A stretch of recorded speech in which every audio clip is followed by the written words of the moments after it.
Pregnancy का छठवां हफ्ता। प्रेगनेंसी के छठवें हफ्ते में एससीजी हार्मोन जिसकी बात हमने की थी उसका अमाउंट बढ़ने लगता है, पहले से और भी ज़्यादा बढ़ने लगता है। तो जाहिर सी बात है जो पहले सिम्टम्स थे वो थोड़े से और ज़्यादा बढ़ जाते हैं।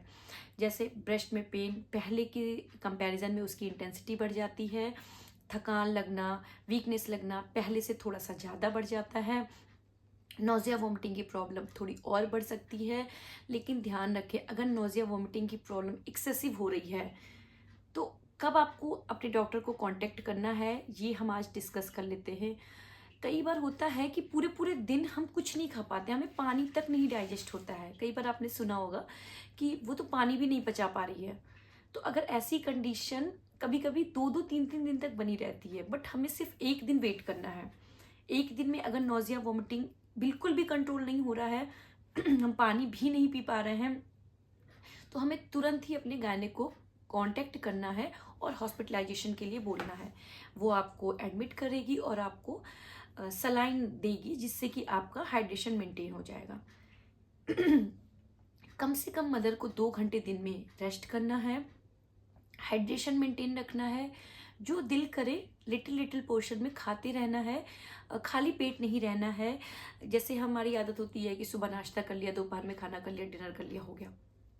बट प्रेगनेंसी में छोटे छोटे फ्रिक्वेंट मील्स हमें लेते रहने हैं, जिसकी वजह से कई एसिडिटी की प्रॉब्लम कम हो जाती है, हार्ट बर्न की प्रॉब्लम कम हो जाती है, नोज़िया वॉमिटिंग की प्रॉब्लम कम हो जाती है अगर हम फ्रिक्वेंट लिटिल मील लेते रहते हैं 2-2 3-3 घंटे के इंटरवल पे।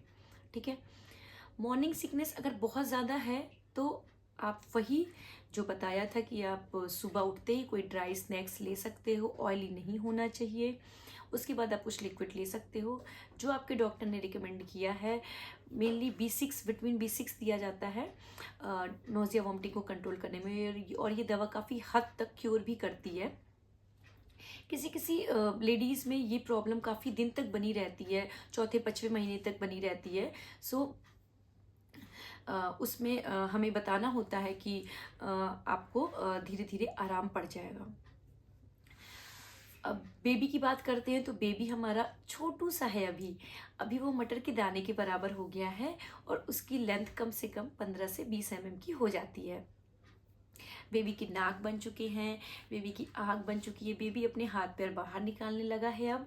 और बेबी की हार्ट बीट जो पहले 100 थी अब थोड़ी सी बढ़ जाती है, हार्ट बीट ज़्यादा हो जाती है पहले के कंपैरिजन में। बेबी के लंग डेवलप होने लगते हैं, ठीक है, फॉर्म होने लगते हैं बेबी के लंग। सो इसमें अब हमें इस मंथ में फैमिली को क्या सपोर्ट करना चाहिए। सबसे पहले तो अगर आपको आपकी मदर, वुड बी मदर को बहुत ज़्यादा एक्सेसिव वॉमिटिंग हो रहे हैं, उन्हें हॉस्पिटलाइज करो। अगर उनकी पहले से कोई मेडिकेशन चल रही है तो उस डॉक्टर को ज़रूर बताओ, जिससे वो डोज कम या ज़्यादा कर सकते हैं, या कभी कभी सॉल्ट भी चेंज करने की ज़रूरत पड़ती है। अगर कोई फैमिली हिस्ट्री है, ये आपको सेकंड चांस मिलना है। फर्स्ट आप 5th वीक में गए थे, अगर उसमें कोई भी चीज़ें छूट गई हैं डॉक्टर को बताने के लिए, आप इस वीक में बता सकते हो, क्योंकि आप हॉस्पिटल जा ही रहे हो तो एक बार वो हिस्ट्री ज़रूर लेते हैं। अगर कोई आपकी फैमिली हिस्ट्री है कोई जेनेटिक डिसऑर्डर की, या आपका पहला बेबी डाउन सिंड्रोम या टर्नर सिंड्रोम कोई ऐसा था, या फिर एबॉर्शन हुई है, तो वो सारी हिस्ट्री हमें अपने डॉक्टर को देनी है। अगर आपकी पहले से कोई मेडिकेशन चल रही है, कोई साइकोलॉजिकल प्रॉब्लम की वजह से कोई ब्यूटी ट्रीटमेंट चल रहा है, या फिर कोई लंबे समय तक बीपी, शुगर, थायराइड किसी चीज़ की दवा चल रही है, अपने डॉक्टर को वो भी बतानी है और हमें डोज सेट कराना है। सो फैमिली की सपोर्ट से आपका 6th वीक भी बहुत अच्छे से निकल जाएगा। अब नेक्स्ट वीडियो में हम बात करेंगे 7th वीक की, और हमारे साथ बने रहने के लिए चैनल को लाइक, शेयर, सब्सक्राइब ज़रूर करो और उनके साथ शेयर करो जिनको वाकई में इस नॉलेज की ज़रूरत है। Thank you.